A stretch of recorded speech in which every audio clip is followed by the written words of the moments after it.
આજે 12 માર્ચ 2024ના રોજ વડાપ્રધાન નરેન્દ્ર મોદી ગુજરાતની મુલાકાતે હતા.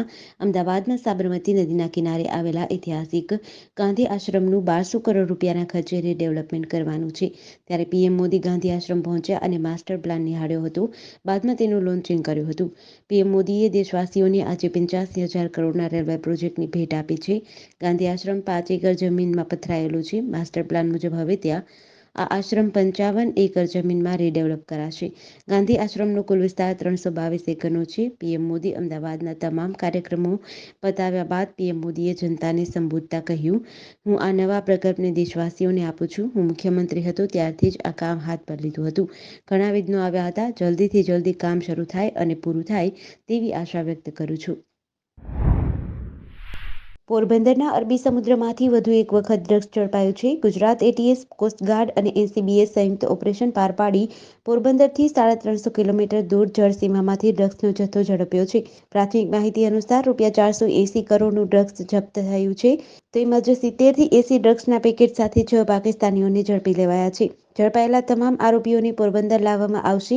પોરબંદર અરબી સમુદ્રમાંથી 13 દિવસ પહેલા પણ ડ્રગ્સનો જથ્થો પકડાયો હતો, જેમાં 3132 કિલો ડ્રગ્સનો જથ્થો હોવાનું સામે આવ્યું છે. ત્યારે પણ એનસીબી, ગુજરાત એટીએસ તથા નેવી સહિતની સુરક્ષા એજન્સીઓ દ્વારા સંયુક્ત ઓપરેશન હાથ ધરાયું હતું, જેમાં કુલ અલગ-અલગ 3 પ્રકારના ડ્રગ્સ મળ્યા હતા.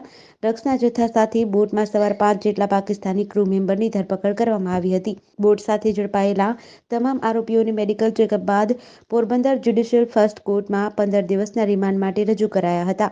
આ તમામ આરોપીઓ પાકિસ્તાની છે. બનાસકાંઠા જિલ્લાના મુખ્ય મથક પાલનપુર વિધાનસભાના પૂર્વ કોંગ્રેસના ધારાસભ્ય મહેશભાઈ પટેલ સોમવારે ભાજપમાં જોડાયા છે, જેમને જિલ્લા ભાજપ પ્રમુખ કીર્તિસિંહ વાઘેલાએ આવકારતા જણાવ્યું કે મહેશભાઈ હવે વિકાસની રાજનીતિમાં જોડાયા છે. ગુજરાતમાં દરેક સીટ પર 5 લાખ મતોથી જીતવાના લક્ષ્યાંકમાં બનાસકાંઠા લોકસભા સીટ પર રેખાબેન ચૌધરી 5 લાખથી વધુ મતોથી જીતશે, એવું જિલ્લા ભાજપ અધ્યક્ષે જણાવ્યું હતું. લોકસભા ચૂંટણીમાં બનાસકાંઠા બેઠક પર ભાજપ દ્વારા રેખાબેન ચૌધરીને મેદાને મૂક્યા છે. રેખાબેન ચૌધરીએ પ્રચાર પ્રસાર શરૂ કર્યો છે. ત્યારે થોડા દિવસ અગાઉ ધાનેરાના પૂર્વ ધારાસભ્ય કોંગ્રેસમાંથી સાથ છોડીને ભાજપમાં જોડાયા છે. પંચમહાલ જિલ્લાના જુદા જુદા મથકો પાસેથી પસાર થતી નદીમાં મોટા પાયે રેતીની ચોરી તેમજ ગેરકાયદેસર ક્વાર્ટર્સની હેરાફેરી થતી હોવાની રોજબરોજ ફરિયાદો ઉઠી રહી છે. પરંતુ રેતી ચોરીને ડામવા કોઈ અસરકારક કામગીરી ન થતું હોવાની ફરિયાદો ઉચ્ચ કક્ષાએ થતાં ગોધરા ખાણ ખનીજ વિભાગ એક્શનમાં આવી પંચમહાલ જિલ્લા આવેલા ખાંડા, ડેમલી અને મોરવા હડપ તાલુકાના બિનઅધિકૃત રીતે રેતી અને ક્વાર્ટ્ઝની હેરાફેરી કરતા 2 ટ્રેક્ટર અને 1 ટ્રક સહિત ₹20 લાખના મુદ્દામાલને જપ્ત કરી 2 ઇસમો સામે કાયદેસરની કાર્યવાહી હાથ ધરી છે. જ્યારે પકડાયેલ ટ્રેક્ટર સહિત ટ્રકને સીઝ કરી ગોધરા કલેક્ટર કચેરીએ મુકાયો છે.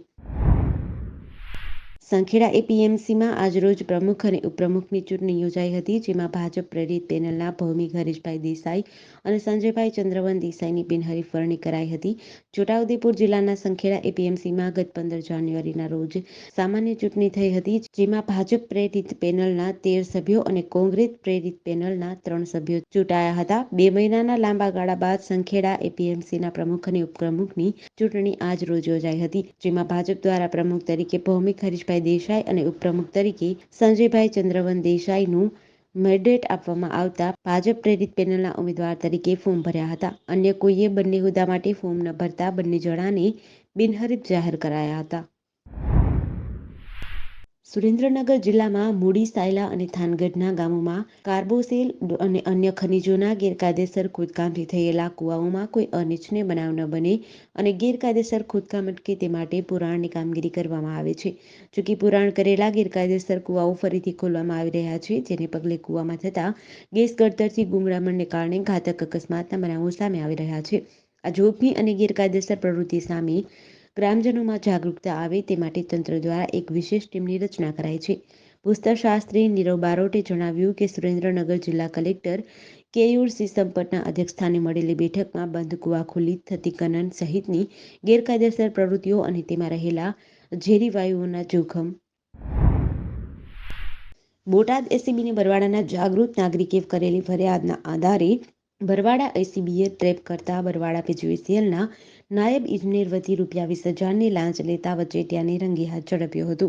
જ્યારે નાયબ ઇજનેરને પકડવા કાર્યવાહી શરૂ કરી છે. બોટાદ જિલ્લાના બરવાડાના એક જાગૃત નાગરિકે બરવાડા ખાતે પોતાના કોમર્શિયલ કોમ્પ્લેક્સ માટે પીજીવીસીએલમાં 4 વીજ કનેક્શનની માંગ કરી છે. જે માટે નાગરિકે બરવાડા પીજીવીસીએલના નાયબ ઇજનેર મનીષ એમ પરમારને મળ્યા હતા. ત્યારે ઇજનેરે એક કનેક્શનના 5,000 લેખે કુલ 4 કનેક્શનના 20,000ની માંગ કરી હતી. આ લાંચની રકમ અઝરુદ્દીન માંકડ નામના વ્યક્તિને આપવાનું કહેલ, જેથી આ લાંચના નાણાં જાગૃત નાગરિક આપવા માંગતા ન હતા. અરુણાચલ પ્રદેશને પોતાનો વિસ્તાર હોવાનો દાવો કર્યો હતો. ચીનના વિદેશ મંત્રાલયના પ્રવક્તા વાંગ વેનબિને કહ્યું, ભારતના પગલાથી એલએસી પર તણાવ વધશે. અરુણાચલ પ્રદેશનું નામ ચાંગડાન જણાવતા વાંગે કહ્યું, આ ચીનનો વિસ્તાર છે. અમારી સરકારે અરુણાચલ પ્રદેશને ક્યારેય માન્યતા આપી નથી. આજે પણ અમે તેનો વિરોધ કરીએ છીએ. આ ચીનનો ભાગ છે અને ભારત તેની ઈચ્છા મુજબ અહીં કંઈ કરી શકે તેમ નથી. વિદેશ મંત્રાલયે કહ્યું, ભારતે જે કરી રહ્યું છે તેનાથી બંને દેશો વચ્ચે સરહદને લઈને વિવાદ વધુ વધી શકે છે. અમે પૂર્વ વિસ્તારમાં પીએમ મોદીના આ પ્રવાસના વિરોધમાં છીએ. અમે ભારત સમક્ષ પણ અમારો વિરોધ વ્યક્ત કર્યો છે. ઓસ્ટ્રેલિયામાં ગયા અઠવાડિયે ભારતીય મહિલા ચૈતન્ય શ્વેતા મતાગનીની હત્યાનો ભેદ ઉકેલાયો છે. સમાચાર એજન્સી પીટીઆઈના જણાવ્યા અનુસાર હત્યાના આરોપી શ્વેતાનો પતિ અશોક રાજ વારીકુપ્પલાજ છે. હત્યા બાદ તે હૈદરાબાદ પાછો ફર્યો. તે તેના સાસરે ગયો હતો અને તેના 3 વર્ષના પુત્રને તેના સાસરિયાઓને સોંપી ફરાર થઈ ગયો હતો. હૈદરાબાદના ઉપલ વિધાનસભા મતવિસ્તારના ધારાસભ્ય બંદારી લક્ષ્મા રેડ્ડીને ટાંકી અહેવાલમાં આ ઘટનાની પુષ્ટિ કરવામાં આવી છે.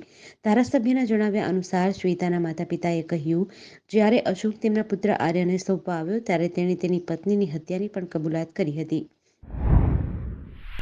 રાપર પોલીસ અને નગરપાલિકા દ્વારા આજે શહેરના મુખ્ય માર્ગો પર આડીધડ પાર્ક કરવામાં આવતા લારી ગલ્લા, ટુ વ્હીલર વાહનો અને ટ્રાફિકના નડતરરૂપ દબાણો દૂર કરવાની કામગીરી હાથ ધરી છે.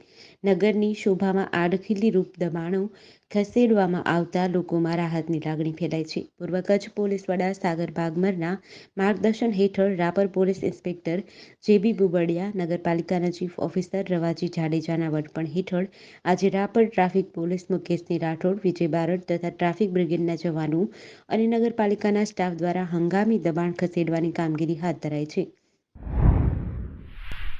અમરેલીમાં ગ્રામ્ય વિસ્તારમાં જિલ્લા પંચાયત હસ્તકના કામો અને રોડ રસ્તાના કામો વારંવાર નબળી ગુણવત્તાના થતા હોવાના સતત આક્ષેપો થઈ રહ્યા છે. અનેક જગ્યાએ નબળી ગુણવત્તા કામો સામે આવી રહ્યા છે. ત્યારે જિલ્લા પંચાયત પ્રમુખ ભરત સુતરિયાને આ અંગે ફરિયાદ મળતા લાલાવદર અને કેરિયા નાગસના રોડ પર આવેલી સેફ્ટી દિવાલની તપાસ કરી હતી, જેમાં તે દિવાલનું કામ અતિ નબળી ગુણવત્તાનું હતું. દિવાલમાં પોપડા બહાર આવી ગયા હતા. નબળી કામગીરી ખુલીને આંખે વળગતા જિલ્લા પંચાયત પ્રમુખે તપાસનો આદેશ આપ્યો હતો. અતિ નબળી ગુણવત્તાની દિવાલ હોવાના કારણે ભ્રષ્ટાચાર ખુલ્લેઆમ સામે આવી જવાના કારણે જિલ્લા પંચાયત પ્રમુખ પણ નારાજ થયા હતા અને અધિકારી કર્મચારીઓને સૂચના આપી દેવાઈ હતી. ગોધરા શહેરના ભુરાવાવ વિસ્તારમાં આવેલ એચપી ગેસ એજન્સીમાં રિફિલિંગ કૌભાંડ સામે આવ્યું છે. જે સમગ્ર મામલે ગોધરા બી ડિવિઝન પોલીસ મથકે પોલીસ ફરિયાદ દાખલ કરાઈ છે. જેમાં જિલ્લા પુરવઠા અધિકારીની તપાસ દરમિયાન 19 કિલોના કોમર્શિયલ ગેસ સિલિન્ડરમાંથી 5 કિલોના નાના ગેસ સિલિન્ડરમાં ગેસ રિફિલ કરવામાં આવતા હોવાનું સામે આવ્યું હતું અને તપાસ દરમિયાન ઓનલાઈન જથ્થા અને ભૌતિક જથ્થામાં પણ વધઘટ જોવા મળી હતી. જેથી ગોધરા મામલતદાર કચેરીના નાયબ મામલતદાર દ્વારા એજન્સીના માલિક, ગોડાઉન કીપર સહિત 4 વ્યક્તિઓ સામે પોલીસ ફરિયાદ દાખલ કરી હતી. પોલીસે આઈપીસી 285, 336, 114 અને આવશ્યક ચીજવસ્તુઓના અધિનિયમ 7 મુજબ ફરિયાદ નોંધી વધુ તપાસ હાથ ધરી હતી.